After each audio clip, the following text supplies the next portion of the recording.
नमस्कार. रोज जेवणात कितीही चवीचे पदार्थ असले तरीही तोंड लावण्यासाठी लोणचं, पापड हवेच. लोणचं बनवण्याचे बरेच प्रकार आहेत. आज आपण बनवतोय आंबट गोड लिंबूचे लोणचे, तेही 2 प्रकारचे. लिंबू लोणचं आणि लिंबू जाम हे दोघंही उपवासाला सुद्धा चालतात. आणि लोणचं बनवताना आपण अजिबात तेलाचा वापर केलेला नाही. फक्त 2 साहित्यात परफेक्ट मापात हे लोणचं आणि जाम बनून तयार होतं. तर लगेच सुरुवात करूया. इथं मी 1 किलो लिंबू घेतलेले आहेत. साधारण 25 ते 26 लिंबू बसतात 1 किलोमध्ये. लिंबू निवडताना असे पिवळे आणि डागरहित निवडावे आणि त्याची स्किन बारीक असेल एवढी काळजी घ्यावी. तर लगेच आपण आता हे लिंबू कापण्यासाठी घेतो आहेत. मोठ्या आकारात लिंबू घेतलेले आहेत. आता यांना कापून घेते. लिंबू कापत असताना यातल्या सगळ्या बिया आपल्याला काढून घ्यायच्या आहेत. तर तुम्ही बघू शकतात मी इथं एका लिंबूचे 8 भाग करते आहे. तुम्हाला हवं असल्यास तर तुम्ही मोठी फोड ठेवली तरी सुद्धा चालेल. आता इथं मी ह्या लिंबूंचे सर्व बिया काढून घेते आहे, कारण की जेव्हा आपण लिंबू शिजून घेतो तेव्हा जर बी राहिली तर त्याचा लिंबूमध्ये असलेला किंवा बियांमध्ये असलेला जो स्ट्रॉंग फ्लेवर आहे तो आपल्या लोणच्यात उतरतो. तर इथं माझे सर्व लिंबू कापून झालेले आहेत, बघू शकतात. आता या लिंबूमध्ये 1 किलो लिंबूंना साधारण 1.25 किलो साखर लागते. जर तुम्ही गूळ घेत असणार तर 1 किलो गूळ या लिंबूंसाठी लागतील. तर आता हे लिंबू आणि साखर व्यवस्थित मिक्स करून घेते. त्याचबरोबर यात मी 1 चमचा मीठ टाकून घेतलेला आहे आणि 1 चमचा इथं लाल तिखट टाकून घेतलेला आहे. तर आता हे सर्व मिश्रण एकजीव करून घेते. आधी आपल्याला हे व्यवस्थित मिक्स करून घ्यायचं आहे. इथं मिक्स करून झाल्यानंतर लगेचच आपल्याला एक मोठ्या पातेलीत हे सर्व साहित्य काढून घ्यायचं आहे. आता तुम्हाला ही पातेली अगदी फुल दिसते आहे, बघू शकतात. इथं पातेली छान भरलेली आहे. आता मी गॅसवर ठेवते. तर लो फ्लेमवर आधी मी हे कंटिन्यू हलवून घेते, कारण की साखर जोपर्यंत विरघळत नाही तोपर्यंत आपल्याला हे कंटिन्यू हलवायचं आहे. बघू शकतात 5 मिनिटानंतर साखर ही बऱ्यापैकी विरघळायला सुरुवात झालेली आहे. आता आपण याला लो फ्लेमवर मस्त घट्ट होतो, एक तारी हलकासा पाक तयार होतो तोपर्यंत शिजून घेणार आहोत, म्हणजे लिंबू हा व्यवस्थित शिजतो. इथं बघा लिंबू शिजायला सुरुवात झालेली आहे आणि अजून पाक हा खूप पातळ आहे, बघू शकतात. तर याला मी अजून 10 ते 15 मिनटं हे शिजून घेते. ही सर्व प्रोसेस व्हायला साधारण अर्धा तास लागतो. तर इथं बघा हे बबल्स यायला सुरुवात झालेली आहे आणि आपला हा पाकही छान घट्ट दिसतो आहे. यात आता मी 5 वेलदोडे टाकून घेते न फोडता.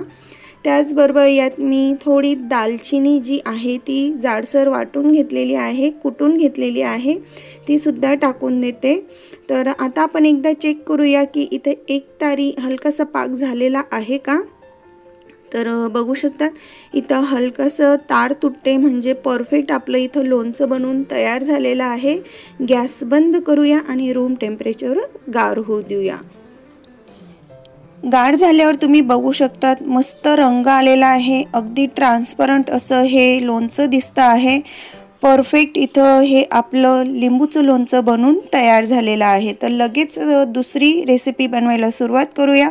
तर इथं 1 किलो लिंबू घेतलेले आहेत. जसं मी पहिले सांगितलं त्याप्रमाणेच आपल्याला हे लिंबू घ्यायचे आहेत आणि कापून घ्यायचे आहेत. तर इथं मी सर्व लिंबू हे कापून घेते. फक्त हे लिंबू कापताना थोड्या फोडी बारीक करायच्या आहेत. इथं सर्व लिंबू हे कापून झालेले आहेत. आता मी एक मिक्सर जारमध्ये हे लिंबूच्या फोडी थोडे टाकून घेते आणि याला जाडसर वाटून घेते. तर इथं बघू शकतात हे जाडसर वाटून तयार झालेलं आहे. तर मी बाकीचेही लिंबू पटकन हे मिक्सरमधून काढून घेते. तर इथं हे लिंबूचा क्रश आपल्याला एका मोठ्या भांड्यात काढून घ्यायचा आहे. याचबरोबर मी अजून लोणच्याच्या रेसिपींची लिंक डिस्क्रिप्शन बॉक्समध्ये दिलेली आहे, तीही नक्की बघा. आता इथं हे सर्व लिंबूचा गर आपल्याला एका कढईत काढून घ्यायचा आहे. गॅस फ्लेम हा लो ठेवायचा आहे. तर याला आधी मी मिक्स करून घेते. 2 मिनिटं आपल्याला हे गरम करून घ्यायचं आहे. लगेचच यात मी टाकून घेते आहे 1.5 किलो साखर।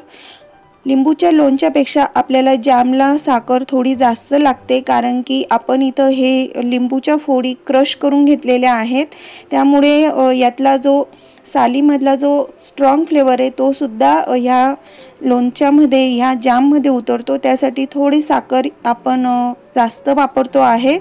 तर इथं हे मिक्स करून घेते। बाहेरचा विकतचा जाम घेण्यापेक्षा ह्या लिंबूचा जाम अतिशय सुंदर लागतो। मुलांना मस्त चपातीवर बारीक लावून याचा रोल करून खाऊ घातला तर मुलांना सुद्धा आवडेल। आता हे मिक्स करून झाल्यानंतर यात मी चवीनुसार मीठ आणि अर्धा चमचा इथं लाल तिखट टाकून घेतलेला आहे आणि हे मिक्स करून घेते। हा जाम शिजण्यासाठी साधारण 20 ते 25 मिनिटं लागतात।